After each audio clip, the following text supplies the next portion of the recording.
ومن الليل فتهجد به نافلة لك عسى أن يبعثك ربك مقاما محمودا. برغم كل الذنوب والأخطاء اللي انت بتعملها في حياتك، بس برضو ربنا مستنيك. ربنا لسه فاتح باب التوبة علشانك انت. تخيل معايا ليلة واحدة تقدر تغير حياتك كلها. ليلة مش زي أي ليلة، دي ليلة ربنا بيكتب فيها أقدارك، ليلة بتنزل فيها الملائكة، ليلة خير من 1000 شهر.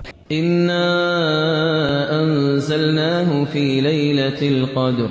تخيل معايا عبادة ليلة واحدة تساوي حوالي 83 سنة عبادة. وما أدراك ما ليلة القدر. انت متخيل رحمة ربنا؟ طيب هتسيبها تعدي عليك ولا هتكون من اللي ربنا اختارهم؟ في حياة كل انسان لحظة بتكون نقطة تحول، لحظة بتغير كل حاجة، تفتح باب كان مقفول وتنور طريق كان مظلم. في حياتي انا بقى شخصيا اللحظة دي كانت ليلة من ليالي ال10 اواخر، ليلة ما كنتش متخيل انها تكون اعظم ليلة في حياتي كلها، الليلة اللي قلبي لقى فيها النور بعد سنين من الضياع. والبداية هي رحلة الضياع. كنت شاب عادي زي كتير من الناس، كنت بحاول الاقي نفسي وسط دوشة الدنيا، اشتغل واسافر واكسب فلوس واعيش حياتي بكل طريقة ممكنة، لكن جوايا كان في فراغ بيكبر يوم عن يوم. كنت دايما حاسس اني مش سعيد، مهما سافرت ومهما اشتغلت ومهما جمعت فلوس برضو في حاجة ناقصاني، حاجة غريبة بس انا مش عارف ايه هي الحاجة دي. بس في رمضان السنة دي كان عندي احساس غريب جدا، كان عندي احساس اني عاوز اقرب من ربنا، بس في نفس الوقت انا حاسس اني مش قادر. كنت شايف نفسي مليان ذنوب،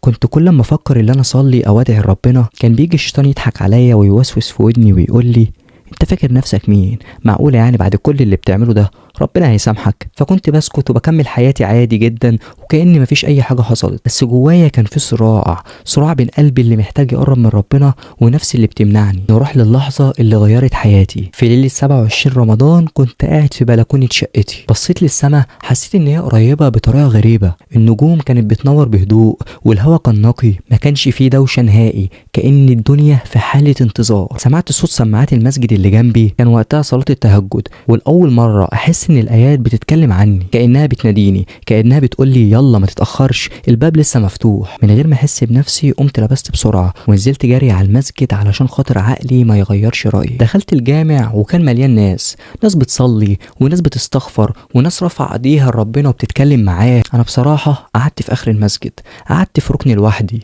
كنت حاسس إني غريب بس في نفس الوقت حاسس إني في المكان الصح. الإمام بدأ يدعي وصوته كله خشوع وكان بيقول اللهم إنك عفو تحب العفو فاعف عنا. اللهم إنك عفو تحب العفو فاعف عنا. الكلمات دي هزتني، حسيت ان ربنا قصدني انا تحديدا، كأن ربنا بيقول لي انت لسه قدامي ولسه بحبك ولسه بابي مفتوح علشانك. الدموع نزلت مني من غير ما احس، والاول مرة من سنين كتيرة جدا رفعت ايدي وقلت يا رب لو لسه في امل خد بايدي، انا تايه، انا انسان ضعيف بس نفسي ان انا اقرب منك ومش عاوز ابعد عنك تاني يا رب. وتيجي اللحظة اللي نورت حياتي، فضلت ادعي وادعي واكلم ربنا على كل اللي جوايا، كل غلطة كنت بعملها، كل لحظة ضعف، كل حاجة غلط عملتها في حياتي. وفجأة حسيت بحاجة عمري ما حسيتها قبل كده، راحة وطمأنينة، كأن حد حاضني، كأن حد بيقول لي ما تخافش انا معاك. في اللحظة دي عرفت ان انا مش هرجع زي الاول تاني، وان هقرب من ربنا وعمري ما هبعد عنه. فضلت في المسجد لغاية صلاة الفجر، وبعد ما خلصت خرجت من الجامع والدنيا كانت لسه ضلمة، بس وقتها كان في نور في قلبي، نور مختلف، نور مليان حب وامل.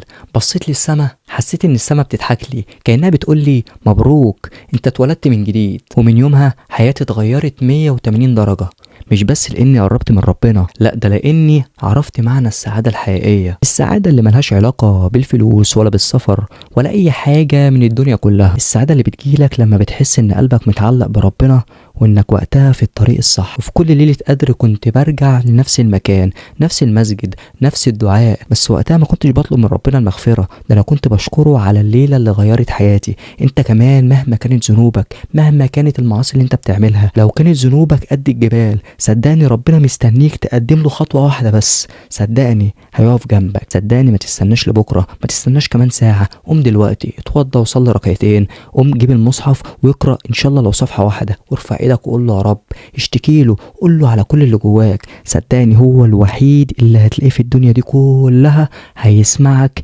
ومش هيمل منك. صدقني هيساعدك، صدقني هيقف جنبك، صدقني هيغير حياتك مهما كانت ذنوبك. ربنا بيحبنا. ما تقولش ربنا بيمنع عني كذا، ما تقولش ربنا بيكرهني، ما تقولش الكلام ده كله ملوش صحة. الكلام ده كله الشيطان هو اللي بيخليه جوانا. صدقني ربنا بيحبنا. ربنا لو بيحطك في ضغوطات وبيكتر عليك الحمل، اعرف انه بيحبك. لو وصلت لغاية هنا في الفيديو ما تنساش تصلي على النبي في الكومنتات، واشترك في القناة واعمل لايك جميل زي قلبك الحلو.